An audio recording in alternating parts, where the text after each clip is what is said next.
नमस्कार, मैं सौरभ दीक्षित और आप देख रहे हैं बिस्तक का खास show market round up. Share बाजार ने आज मानो ठंड में ही गर्माहट भर दी हो। 3 दिन की लगातार गिरावट के बाद मार्केट ने ऐसी वापसी की कि निवेशकों के चेहरे पर फिर से मुस्कान लौट आई।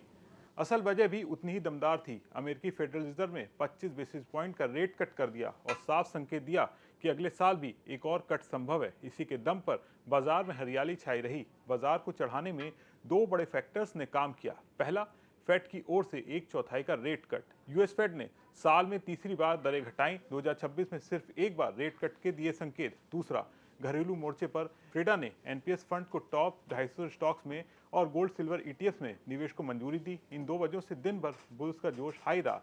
बाजार में चौतरफा हरियाली दिखाई दी। सेंसेक्स 227 अंक की बढ़त के साथ 84,818 पर बंद हुआ। वहीं निफ्टी 140 अंकों की बढ़त के साथ 25,998 पर क्लोज हुआ। बैंक निफ्टी 250 अंकों की तेजी के साथ 59,209 पर बंद हुआ।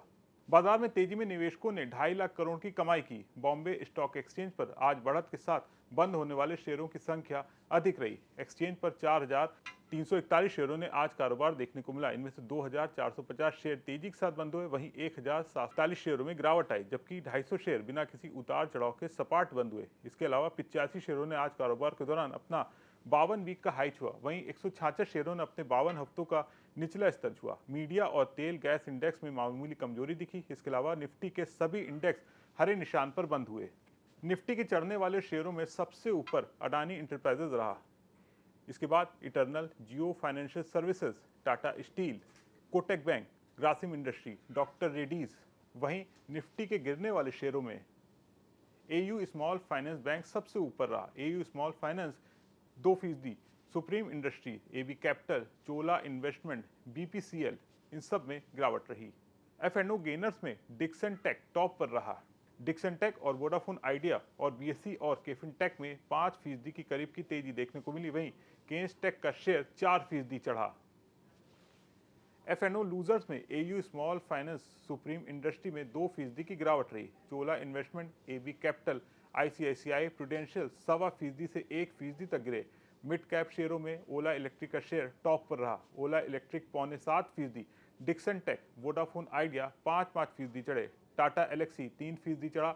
मिड कैप लूजर्स में एसजीवीएन, एयू स्मॉल फाइनेंस बैंक 2 से 2.5% गिरा। एमएम फाइनेंशियल, सुप्रीम इंडस्ट्री और कोचिन शिपयार्ड के शेयर 2 से 1.5% तक गिरे। ऑटो शेयरों में मदरसन सुमी 3%, भारत फोर्ज, अशोक लेलैंड, मारुति सुजुकी और बॉश में 2 से 1% की बढ़त रही। आईटी शेयरों की रैली का अगला प्रेसिडेंट रहा। परसिस्टेंट का शेयर 2.25% चढ़ा।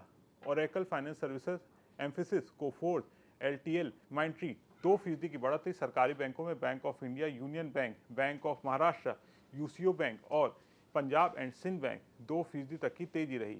फाइनेंशियल शेयरों में बीएससी लिमिटेड 4.5% चढ़ा। जियो फाइनेंशियल, कोटक महिंद्रा, श्रीराम फाइनेंस और एचडीएफसी बैंक के शेयर 2.5 से 1% तक चढ़े। कंज्यूमर ड्यूरेबल्स में डिक्सन टेक 5% चढ़ा। पीजी इलेक्ट्रोप्लास्ट, कल्याण ज्वेलर्स, सेंचुरी प्लाईबोर्ड और ब्लू स्टार में 1 से 1.5% की बढ़त रही।